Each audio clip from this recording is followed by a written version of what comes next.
Welcome, everyone, to Voice of the Valley. I'm your host, Dave Bell, 428-9494. That's the phone number, 428-9494. Happy, what day is today? Wednesday?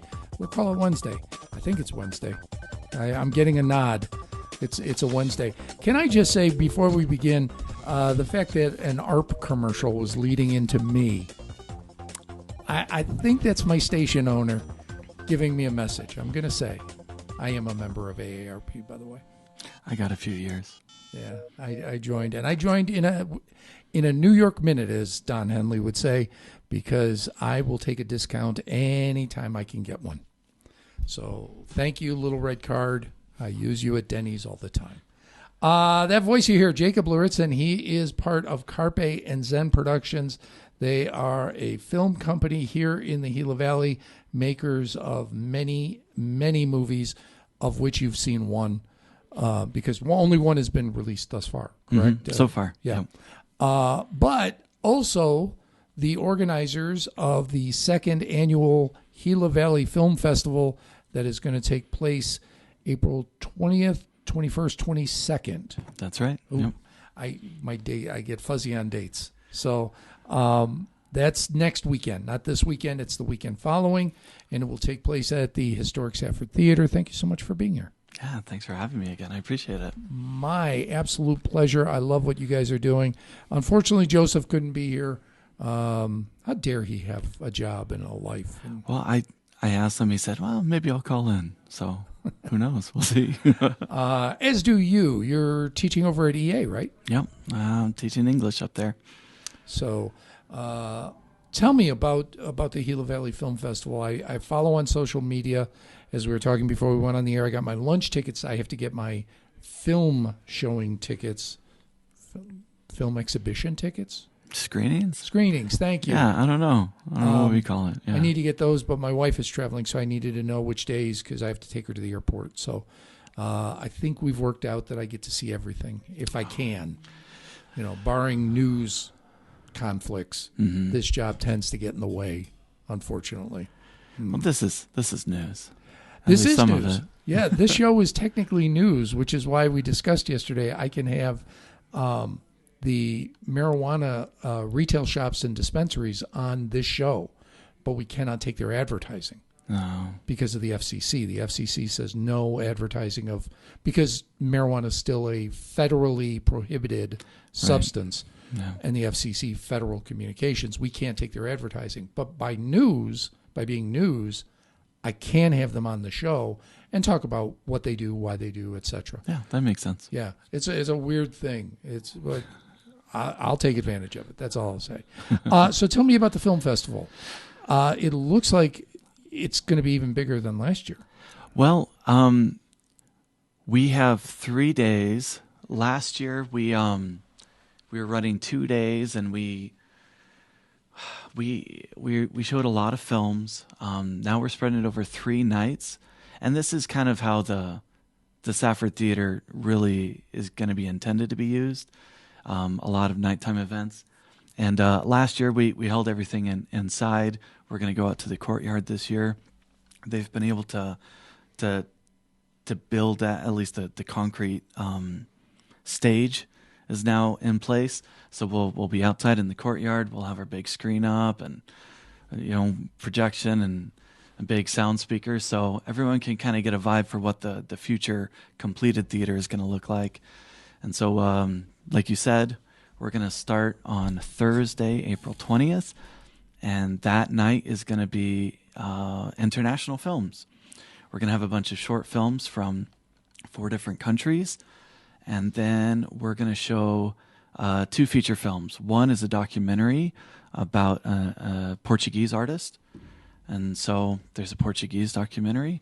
And then we're going to be showing a narrative feature film from Turkey. And so we start with a bang. It's the international night. And it's... if you don't mind watching movies with subtitles, it's a good experience to go out and watch that. The next 2 days, we have an activity during the day and then screenings at night. On Friday afternoon, we're going to do a free filmmaking workshop at the Chamber. And then at night, we're going to be having more screenings. We have movies from Arizona, and we're showing a movie from the UK that night. A lot of great short films we're excited about. Some student films we're going to show on Friday. And then on Saturday, we're holding the luncheon, like you were mentioning. This is something new that we didn't do before. We wanted to have an event for the filmmakers who are coming into town to exhibit their work. And we're going to have several people coming into town. One of our films is a documentary out of Georgia. I definitely want to talk about that. But the director's flying in for the festival. But we wanted to have some sort of event for everyone who's coming into town to network, to socialize. And we started coming up with this idea of a filmmaker's luncheon. Anybody can go. But we thought of a filmmaker's luncheon, then we thought, well, let's make it a positive thing. And so the proceeds from this luncheon, which is like $5, are we're going to use for a scholarship for the media communication students at the college. And then Saturday night, we show some more short films, another feature film. That's a really fun one. And then we have our award show. So that's the span of the festival. I got to attend the last day of the festival last year. Got to see 2 films, I believe, just because it's at the same time as Spring Festival. Mm-hmm. And like the same street, yeah. Yeah, I'm working, so unfortunately I'm jumping around between different things. Nighttime means I can do my work at Spring Festival, coverage, photos, etc., and then enjoy the film festival at night. So thank you for me. Maybe I'm the only one, but I'll take it. Well, it's going to be fun to have you there. I mean, I don't know how many people are going to come. Hopefully we have a good turnout. We just want to provide a great opportunity for the filmmakers to have a venue to show their work, and then for our community to be able to have filmmakers bring their work to us. When we talk, I chatted with the director for the Southern Arizona Sports Tourism and Film Authority. He was on the show last week, I think, but we've talked to him multiple times. Both of us have. One thing I think we all agree is that what they could do for us in the short term is help drive traffic here. And your event, much like Arizona Fan Fest, which you will be at this weekend as well. We're going to be doing a little panel there too. Yep. Is their tourism events. Now, I love film, you love film, so I want to go watch movies. To me, that's the exciting part. But the reality is you're bringing people in. You're putting people in hotels.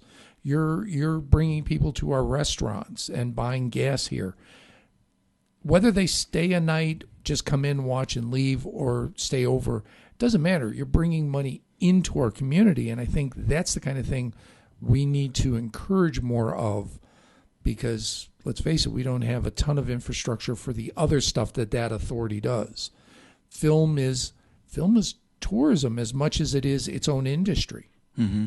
And that's why we wanted to do it at the same time as the Spring Festival, so that in addition to the movies, you step outside and there's a bunch of food trucks on the street, and there's all the other things going on in between, what we're doing. And so, when we envisioned this a few years ago, that we'd partner these events together, I think it's providing a cool opportunity for the community. Plus, there's even more to do for someone who's coming in from out of town. I just cracked my knee on the console, which I know screwed up your camera, because you are recording as we're... Yeah, I'll post this online later. The filmmaker is recording. Hard to believe. Yeah. So I apologize for the bump that you will see. Tell me a little bit about the films. Last year's winner, I remember watching and thinking, not necessarily my cup of tea. It was a different kind of movie. It was a very Christopher Nolan-esque. I would not. I mean, just in that realm of, am I watching what I'm watching? Okay, yeah, You know. On the other hand, I was there with my son, and my son went, "That is totally the kind of movie I love." He was all in. So there's something for everyone there. So tell me about this year's films. Yeah, so this year's films, we have, I think, 26 films 5 features, a couple of student films, and then some short films. And they're from, all over the world. So we have a mixture of documentaries and narrative films. One of the things that we did with our festival, because we wanted to create a niche that would help draw people in to submit to the festival, but we also wanted to find some sort of clarity, like what can we do different than what other festivals are doing. And so what we decided to do was, okay, we're going to limit the budget on what these movies can spend, right? Which effectively creates an even playing field for filmmakers who are not working with a huge budget. So our criteria is short films have to be made for less than $5,000, which may sound like a ton of money for just about anybody. But when it comes to film can be really expensive to make. And then for the feature films, they have to be below $50,000, which really does cut out a lot of movies. But what it means is someone submitting to our festival is competing against someone who was working with similar resources. And so that's what we wanted to do. One of the things we're doing as part of the festival is we're going to have some panels. Some are pre-recorded. And so I was talking to a filmmaker from Ireland the other day who made a short documentary called The Happy Herd. And to put it, just the short version of it, he found a guy in Ireland with him who does a beauty pageant for goats. And he thought, well, that's an interesting story. So he made a documentary about it called The Happy Herd. And I was asking him, how'd you find our festival? And he's like, well, he was searching on Film Freeway, which is a website where people promote their festivals. And he liked what we're doing. And so we were able to bring in a movie from Ireland because we're trying to find a venue for people just like him. I don't know if you and I have had this conversation. I think Joseph and I have. I'm a huge fan of B movies. Roger Corman is one of my heroes. Who's the guy that did Toxic Avenger? I can't think of the... Oh, I don't remember. Yeah. But that, his films. All on a shoestring, but we're going to make them, and we're going to crank them out fast. And you look at the people that have come through the Corman production house, and they're phenomenal filmmakers. Scorsese and Coppola and Ron Howard. And, I mean, they learn how to do it right. Joe Dante was big, I think, with Corman. James Gunn kind of came up through a similar... He came up with the Toxic Avenger guy. Who I can't think of his name. I can picture him. Small little guy. Looks like he's trying to sell you a used car. But I can't think of... Lloyd Kaufman is his name. Gunn came up through Kaufman. Yeah, he came up with... I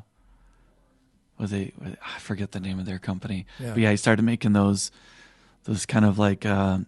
niche audience films, right. If you want to call it that. Drive-in movies, what else? Grindhouse movies, whatever you want to call them. Yeah. I'm a huge fan of those. I'm struggling though with those same filmmakers today because of the technology. So look, there have been feature films made with an iPhone. Yes. That have shown in theaters. Multiple. Yeah. And they're great. They're phenomenal. But there's something about shooting on 16 millimeter and knowing how to do sound and how to do lighting and knowing you've got X amount of feet of film. You can't waste it. You don't have a budget to waste film. You are not doing Kubrick and just shooting one scene for 5 days. It ain't happening. You have to be efficient. And I worry that the technology today has created a lack of efficiency and, more importantly, a lack of understanding of color and sound design. Because it's not just, can I hear you? It's, what picture are you painting with the sound? And I worry about that. Mm-hmm. Are you seeing that in these films, or are you seeing people that understand the mechanics of film, and even though they're shooting digitally, are still doing what's necessary? So Joseph and I, we talked about what's going to be our criteria for choosing movies to include in the festival. And one of our criteria that we went back and forth on is like we want to show movies we're proud to show, and we're thinking, what are movies that our area is going to want to see, while also providing that venue for filmmakers just like us who are doing it on a shoestring, like you said.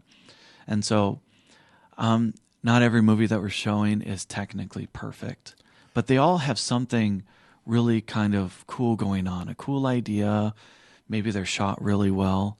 We have a number of films from Iran, which is really interesting, that you would never expect the kind of market of filmmaking that's coming from Iran. But there's some really high quality stories.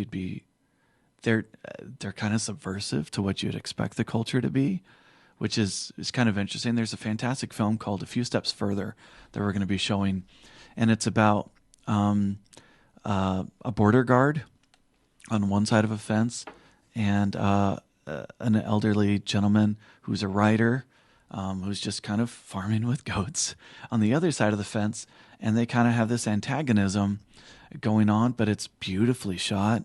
It's incredibly well made, and it's a fantastic story. So that's something I'm really excited to show, a film like that. But there's also other movies that, one of the movies we get to show, which is, I think it's really funny, but it has a whole lot of heart too. One of the feature films we're showing this Friday night, it's called The Martin Decker Show. And it comes out of the UK. And it's the story of a middle-aged man who worked in IT, and he decided he wanted to become a YouTuber. And so he basically shoots his YouTube videos from his bathroom with an iPhone and some GoPros. And you would think, okay, how could this possibly be good? But I don't want to ruin the movie because everything comes together really tightly at the end. But it's kind of like a found film. Like the footage from this person trying to become famous was edited together into a documentary, and it has some interesting things to say about society, about YouTube and influencers, but it's also really funny. And it was shot literally with iPhone and GoPros, and it's a great movie. I don't mind. I don't even mind technically inept. It doesn't bother me. What bothers me is the people that don't bother to learn the rules to break them. Yeah. And that sounds like, I know the rules, now I'm going to break them to service my story. Mm-hmm. That's fine. Blair Witch is a perfect example. I know the rules, now I'm going to break them. It's the people that don't bother to learn the rules that frustrates me. Yeah. And look, I still love the warmth of film. I'll be honest. Video hurts sometimes. I understand now. I never understood why record collectors were like, vinyl is the only way to go. Because I'm like, well, I can listen to a CD, and I love a CD. It's just nice and clean. But for film, there's something about that. There's something about that grain that's just, it's just nice. Almost without fail, filmmakers are just striving for the look of film with the convenience of digital. And I totally get the convenience of digital. Look, I started in journalism taking photos with film, and you had 24 shots. All of them better count. Now I go to an event and I fire off 500 and don't even think twice about it, hoping I get one that I can use. So I get the convenience part. I just, from a film fan standpoint. But again, I don't mind failure. Failure never bothers me. But just know what you're supposed to be doing. And then if it works, it works. If it doesn't, it doesn't. That's okay. That's why I love B movies. And that's something that I'm trying to come to terms with, is realizing, it's going to take a while before, your skills evolve as a filmmaker over time. It's something I think Joseph always kind of understood. So when we made Ace of Hearts, I shot for the moon, and we really didn't design it to be the right kind of story for a low budget, but we pulled it off. And I go back and I look at it, it's like there's a lot of things we did really well. Some technically, some things that I wish, we would have done different. And we had a lot of time to think about that as we started getting ready to shoot our current projects. We're working on a narrative feature film right now called Henchman. We're working on a feature-length documentary about Brantwood's 31 Murals project. And we've learned so much. Our equipment has also improved a little bit, which helps. But we put a whole lot of thought in, okay, what did we learn from the last time that we could do better this time? And as I'm editing and I'm looking at the footage, like there's been a huge jump in what we're capable of doing. And as much as I'm going to get to the end of this process and realize, man, I could have done this better, it's also a sign of, well, the next project after that is even going to be better than what we've done this time. Yeah. So that's why I say failure never bothers me, but just know what you're doing walking in. And I worry about our young filmmakers because of that.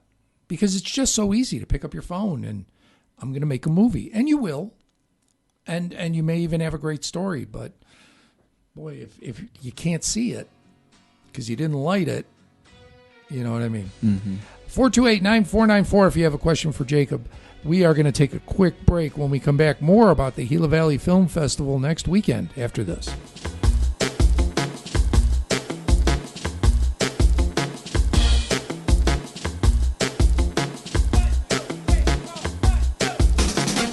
Welcome back to Voice of the Valley. I'm Dave Bell. 428-9494. Jacob Laritzen with Carpe and Zen Productions. He is here talking about the Gila Valley Film Festival. That's coming up the 20th through the 22nd at the Historic Safford Theater. You can get tickets to the showings now. Where do they go?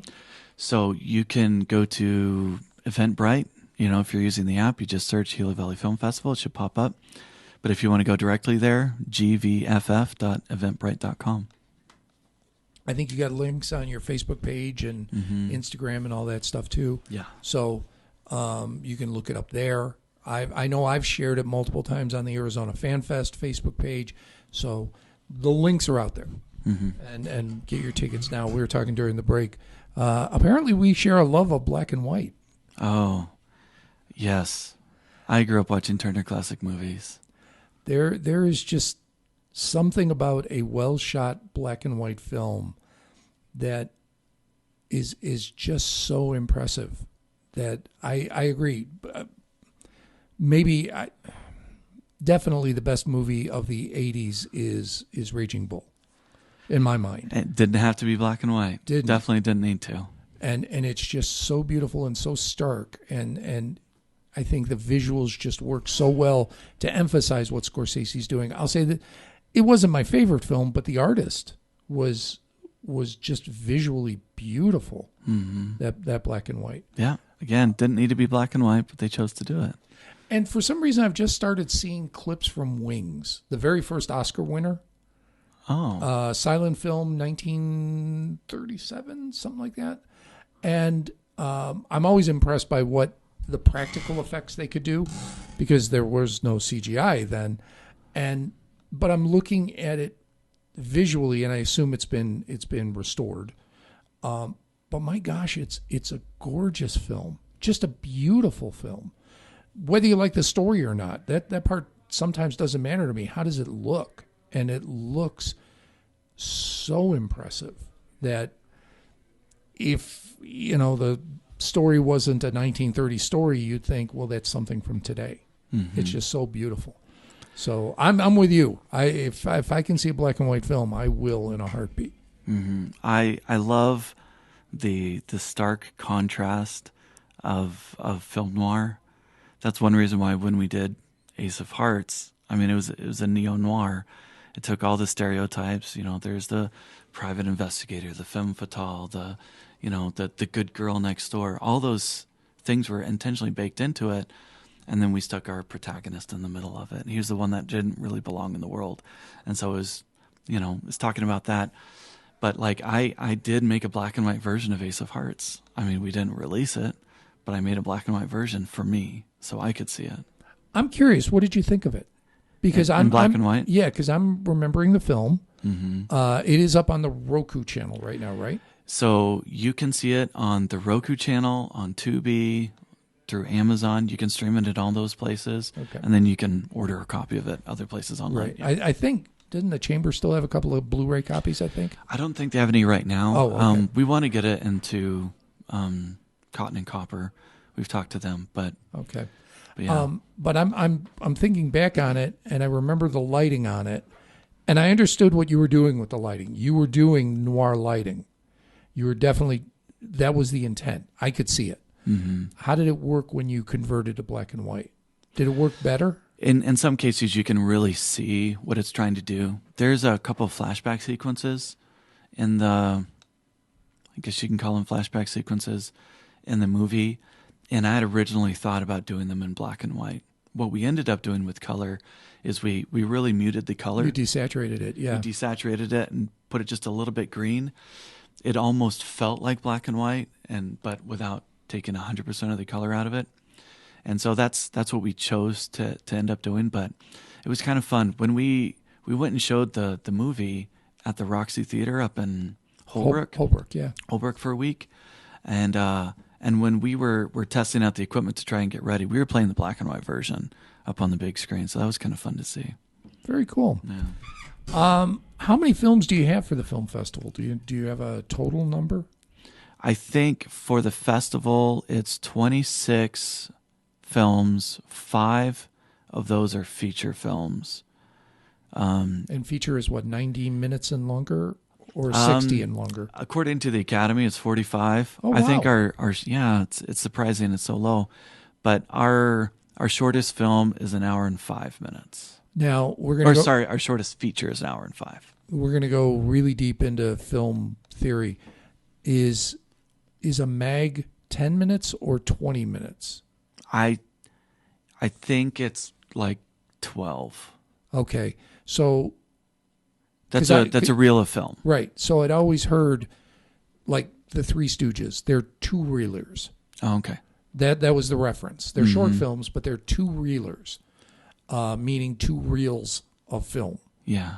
So I wasn't sure if a reel was 10 minutes or 20 minutes, but if it's 12, that makes sense. That's the number in my head, but yeah. And I don't remember what the serials were. I think they were 40 minutes, but they weren't considered features. Yeah, so I'm not sure when the Academy decided like 45 was the breaking point. Well, that would be 4 reels if they're 12 minutes each. Yeah. About, Yeah. So that must mean it's a feature. Boy, 45 seems short though, doesn't it? It does. And by that definition, there was a movie Joseph and I made, while we were still in college that would technically qualify. It was like 50 something. I don't really consider it our first feature film, but by definition, it kind of is. Yeah. Well, I hate to say it because I could talk film with you all day. And if you've ever looked at Jacob and Joseph's YouTube channel, you will see me talking about these things all day and dominating the conversation. Sorry. One more time for anybody that's interested. What, where, when, how? We're starting at 6:30 each evening, Thursday, Friday, Saturday next week, April 20th, 21st, 22nd at the Historic Safford Theater. And you can find links to buy tickets to the showings at either the website, gvff.eventbrite.com, or on the film festival, on Facebook. Just follow Carpe and Zen, follow Jacob, follow me, and you will see links. Thank you. I appreciate it, sir. Thank you. And thank you all for listening. I'm out of here now, but I'll be back tomorrow. Until then, you guys have a great day. Newstalk 1230 KATO Safford. Here's the latest from ABC News.